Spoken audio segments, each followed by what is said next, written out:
Fala meu povo, como é que vocês estão? Eu sou o Vitor e sejam bem-vindos a mais um vídeo do Medeiro.tech. Nesse vídeo nós vamos falar sobre testes automatizados.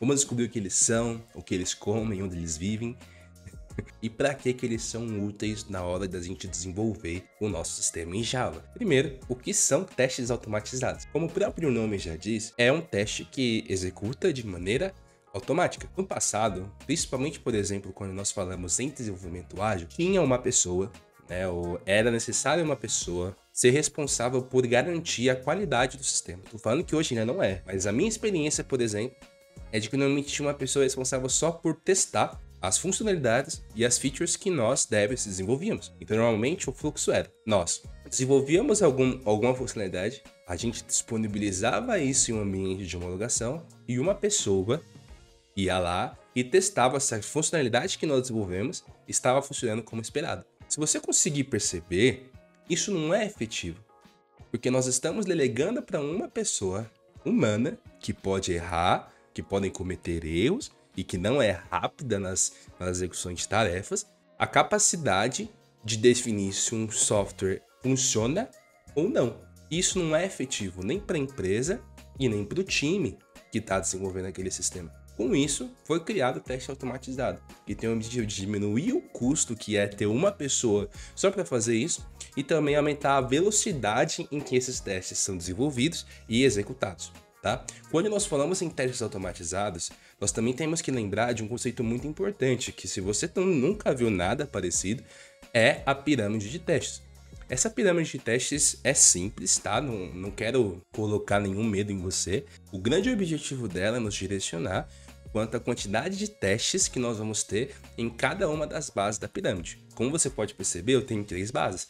Eu tenho o teste de unidade, que é a maior base, o maior nível dentre os 3. Eu tenho testes integrados, que é um nível do meio. E por fim, eu tenho a base end-to-end, ou talvez chamado de testes ponta a ponta. Essa pirâmide funciona de forma muito simples. Quanto maior a base da pirâmide, ou seja, em largura, mais testes eu vou ter no meu sistema. E quanto maior a altura, maior o tempo e maior o custo que vai ser de desenvolver e executar esses testes, tá? Então, se for ver nas 3 bases, os testes de unidade, ele tem a ver com um teste que eu vou ter mais quantidade no meu sistema e também vai ser o mais rápido de executar, por isso que ele é a base da pirâmide. Os testes integrados são os testes que eu vou ter uma menor quantidade, uma quantidade moderada de testes integrados e vai também levar um tempo moderado de execução e também o custo para desenvolvê-los. O teste E2E, ao topo da pirâmide, são os testes que eu vou ter a menor quantidade no meu sistema e também vai ser o teste mais custoso para mim de desenvolver e executá-lo. Tá? Olhando agora um pouco para o detalhe sobre o que é cada um desses testes, nós vamos começar com o teste de unidade. É muito comum confundir isso com o teste unitário, mas é importante dizer que não é um teste unitário, porque quando nós falamos em unitário, nós estamos falando em quantidade. E aqui, unidade tem a ver com tamanho e não com quantidade, tá? Então, os testes de unidade têm o objetivo de testar a menor parte do seu sistema. Normalmente, quando falamos em orientação a objeto, uma unidade vai ser um método público de uma classe. E um teste de unidade testa exatamente o resultado desses métodos públicos de uma classe pública. Mas também é comum ter, nesses testes de unidade, a interação entre uma ou mais classes, desde que elas façam parte do mesmo contexto, tá bom?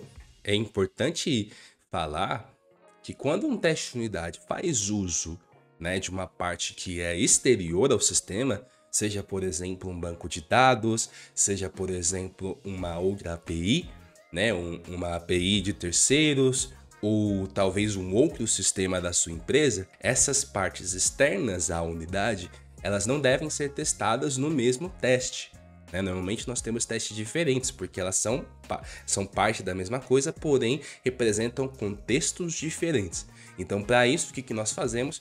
Nós criamos o que a gente chama de dublês de teste.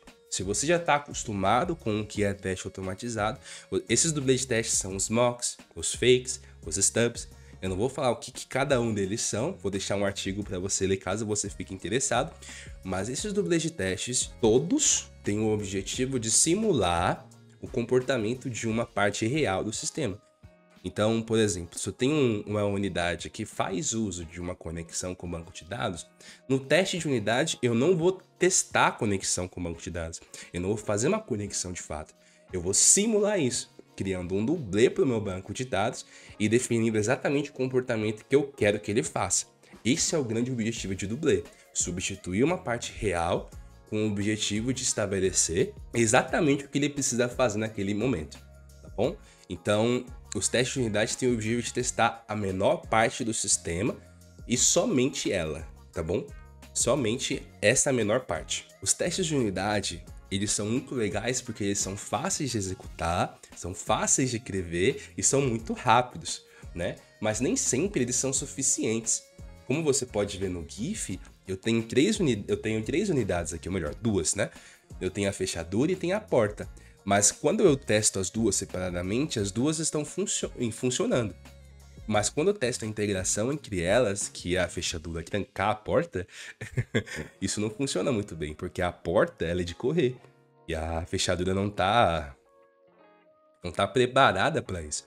Então, nós temos duas unidades que funcionam perfeitamente bem, mas a integração entre as duas unidades não está boa.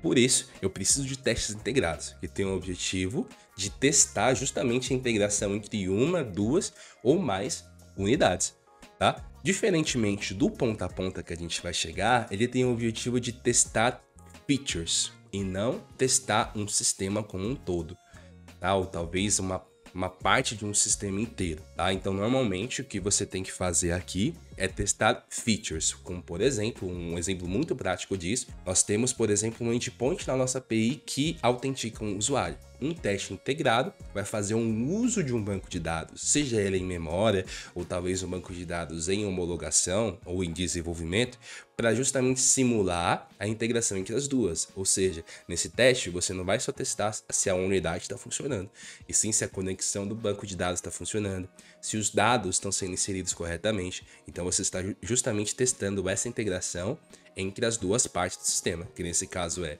o método público da classe, a unidade, e o banco de dados com o qual ela faz consultas, tá bom? Quando nós falamos em teste end-to-end, ele tem o objetivo de testar a aplicação como um todo. Como que funciona? É criar uma versão da nossa aplicação inteira. Então, se nós temos, por exemplo, a aplicação de um e-commerce, toda essa aplicação é criada no nosso ambiente de desenvolvimento, na nossa máquina, mas ela por inteiro. Então, cada parte do sistema é recriada no nosso sistema e é dado instruções para um robô para fazer ações que um usuário poderia fazer. Então, nesse caso, o robô vai abrir o navegador, ele vai clicar em um botão, vai preencher um formulário e outras coisas que ele vai fazer simulando justamente o comportamento real do nosso usuário. Esse teste por si só, ele é muito complexo e é muito lento de executar.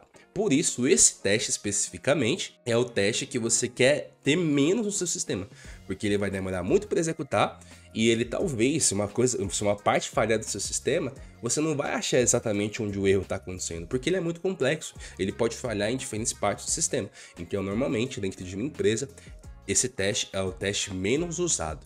Não é o menos importante, mas é o menos usado porque não é escalável. Não é muito bom ter tantos testes end-to-end no seu sistema. Então, normalmente você vai ter esse teste só para cobrir algumas partes muito importantes do seu sistema. Beleza? Quando nós falamos de anatomia de um teste, para finalizar, para a gente ir para a prática, porque eu sei que é o que você quer ver hoje. Esse teste normalmente tem três coisas. Nós temos o arrange, que é responsável por definir as variáveis que vão compor o teste. Nós temos o act, que é a execução da função que nós queremos testar. E nós temos o assert, que são as expectativas ou talvez as afirmações que nós damos se aquela execução que nós fizemos deu certo ou não. Então, nesse caso aqui, ó, eu tenho um teste, por exemplo, escrito em JUnity, já dando um spoiler para você como que isso vai ser feito. Eu tenho aqui uma função sum, que tem um objetivo de somar dois números. E eu quero, por exemplo, que eu quero que nesse assert equals, o expected result, que é o resultado esperado 5, seja igual ao retorno da função sum entre 3 e 2. Então é como se eu estivesse afirmando que essa variável result precisa ser igual a 5. E dessa forma eu crio um teste automatizado. tá? Que se der qualquer retorno diferente de 5, vai falhar, e se der 5, ele vai funcionar. Beleza? Agora vamos para a parte prática disso. Para fazer a parte prática desse sistema, eu criei um projeto utilizando o Gradle, um projeto normal, tá? Eu não fiz nada diferente além de vir aqui em IntelliJ IDEA, vim aqui em File, New Project, eu só criei um projeto utilizando o Gradle, tá bom? Se você quiser, você pode fazer a mesma coisa aí no seu sistema, mas a única coisa que eu fiz foi isso. E normalmente, quando nós criamos um projeto, ele já vem importado as dependências do JUnit. Então você não precisa fazer mais nada, além de só criar o projeto. Para fazer esse projeto também, eu já criei uma classe que vai servir como uma calculadora, tá? Então é uma classe que vai ter 4 métodos, um chamado add, um chamado subtract, um chamado multiply e um chamado divide, tá? Que vai simular as ações de uma calculadora, tá bom? Para a gente conseguir criar um teste, o que a gente precisa fazer? Tá vendo aqui que do lado esquerdo nós temos dois pacotes principais. O main, que fica o nosso código, e também o pacote teste, que ficam todos os nossos testes.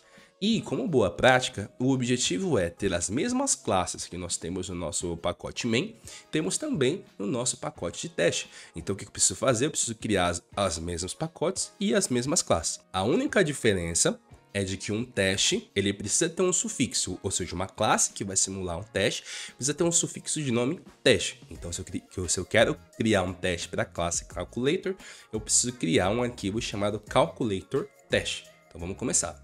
Eu vou vir aqui em New Package, colocar o mesmo pacote, que é com liverday, tá? E aqui eu vou colocar uma classe, vou criar uma classe chamada calculator test. Só o fato de fazer isso não vai criar teste nenhum. Mas o que a gente consegue fazer? Nós conseguimos criar métodos que vão ser exatamente a execução dos nossos testes. Tá? Como é que eu defino um teste? Primeiro eu preciso anotar o meu método com @teste do JUnit, tá? E criar um método que vai ter um nome que eu consigo de alguma forma identificar depois. Nesse caso, normalmente nós começamos com dev, como em inglês se chama should. Então aqui que eu coloco should be able to add two numbers. E que isso significa que a minha classe calculator deve ser capaz de somar 2 números. Então o que eu vou fazer aqui agora? Seguindo o nosso modelo de arrange, at e assert, nós precisamos definir as variáveis que vão executar o nosso teste. Nesse caso eu vou criar uma variável do tipo double, porque o meu método add vai retornar um double, então preciso passar também 2 doubles para frente, tá? Então eu vou criar uma variável chamada x, que vai ser igual a 2. Vou criar uma outra variável y, que é igual a 3, para dizer que são os 2 números que vão fazer parte da minha operação. E eu vou colocar que o resultado esperado, expected result, dessa operação de adicionar 2 com 3 ou 3 com 2, é igual a 5. Então aqui agora eu tenho as 3 variáveis que são responsáveis por determinar o meu teste. Embaixo, eu vou criar uma outra variável chamada result, que é o resultado de uma operação que eu quero testar. Nesse caso aqui, a função que eu quero testar é calculator.add. Então aqui, calculator.add, onde eu vou passar x e y. E agora eu tenho o resultado dessa operação armazenado na variável result. O que eu faço agora? Eu vou escrever aqui assertions.assert equals expected result, ou seja, eu espero que o conteúdo da variável expected result seja igual ao conteúdo da variável result. Se eu rodar agora o teste, eu espero que esse teste funcione. Por quê? Eu estou vendo aqui, por exemplo, que 2 mais 3 é igual a 5, né? Na minha cabeça é igual a 5, e na minha função add, eu estou simplesmente retornando um número mais um outro número, que nesse caso eu também espero que dá 5. Então esse teste aqui, ele de alguma forma tem que passar. Se não passar, quer dizer que o resultado da função add foi escrito de maneira errada. Então provavelmente se esse teste aqui não passasse, essa função estaria errada e eu precisaria corrigir ela, tá? Para executar uns testes é muito simples. Tá vendo que tem um playzinho aqui? Eu vou clicar nesse play e vou clicar em Run Calculator Test. Ele vai abrir para mim um terminalzinho aqui que vai dizer se o teste passou ou não. Por exemplo, aqui ele falou que passou, mas se eu mudar o x, por exemplo, para 3 e falar que o resultado continua sendo 5, ele vai falhar. Por quê? Porque a minha função retornou 6, porém o esperado do meu assert equals é 5. Então esse teste falhou porque a minha afirmação sobre esse teste estava errada. Então nesse caso aqui, quando essas duas informações de alguma forma são diferentes, o meu teste falha, e quando essas duas informações batem, o meu teste passa, beleza? Então esse é o nosso primeiro teste automatizado. Cara, muito simples de fazer, né? Agora nós precisamos testar outras unidades do sistema. Lembrando que nesse vídeo eu vou fazer somente os testes unitários, porque os testes de unidades são mais complicados de fazer setup, e talvez a gente pode fazer isso para um outro vídeo, tá? Mas continuando, por exemplo, os nossos testes, eu vou criar um outro teste que agora vai testar a função subtract do meu código. Então aqui eu vou criar um outro método que eu vou nomear de should be able to subtract two numbers, ou seja, deve ser capaz de subtrair dois números, e vou copiar o mesmo arrange, act e assert. Opa, deixa eu só tirar esse e aqui que ficou errado.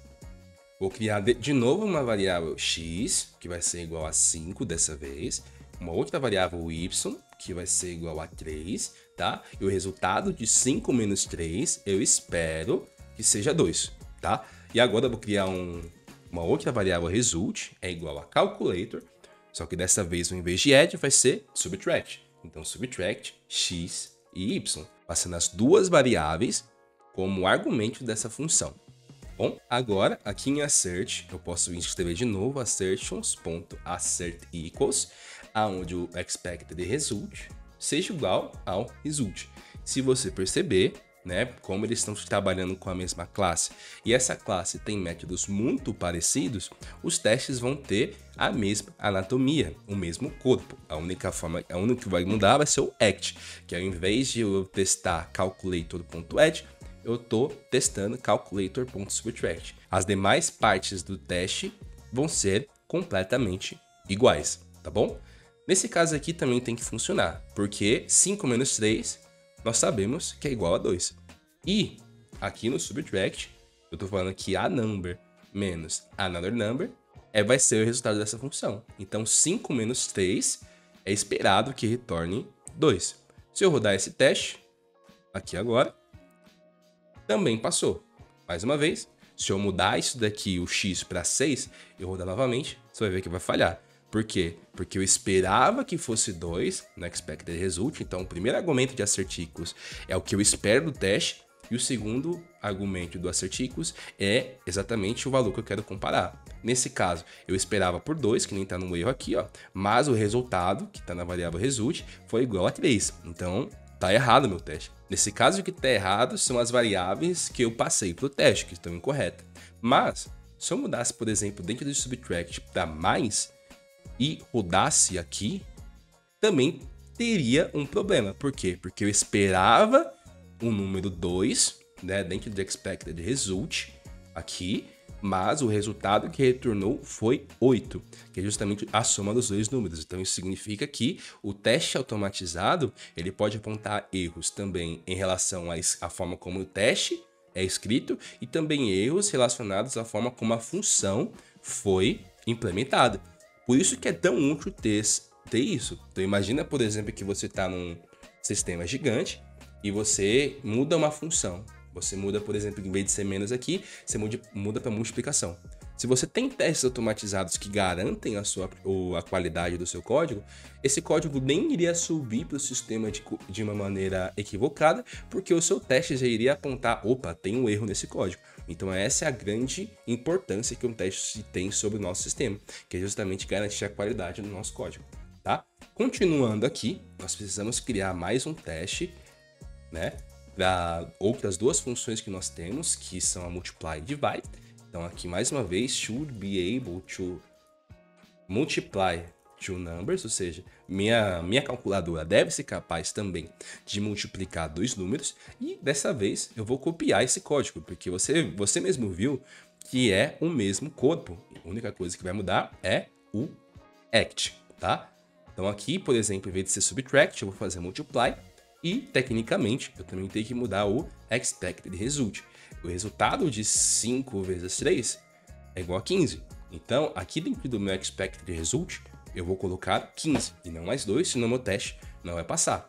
Se eu rodar esse teste aqui agora, boa, testamos a nossa aplicação e agora está funcionando pelo menos mais uma função. E por último, mas não menos importante, nós vamos testar o divide, só que o divide vai ser um pouco diferente, tá? Porque a gente precisou fazer uma coisa a mais, um if a mais aqui, que vai ser muito importante para a gente testar a qualidade do nosso sistema. Isso porque quando você tenta testar um número por zero, o Java vai lançar para você uma exceção, que chamado cannot divide by zero.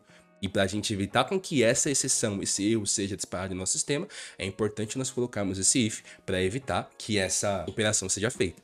E como nós temos esse if a mais, nós precisamos criar dois testes para a classe divide. Um teste que garanta que eu consiga dividir dois números válidos e também um teste que garanta que ao tentar dividir um número por zero, eu não vou lançar uma exceção, e sim vou retornar zero, tá bom? Então vamos lá. Teste, public void should be able to divide two numbers, o primeiro teste, tá? Então vou copiar a mesma coisa aqui, ó.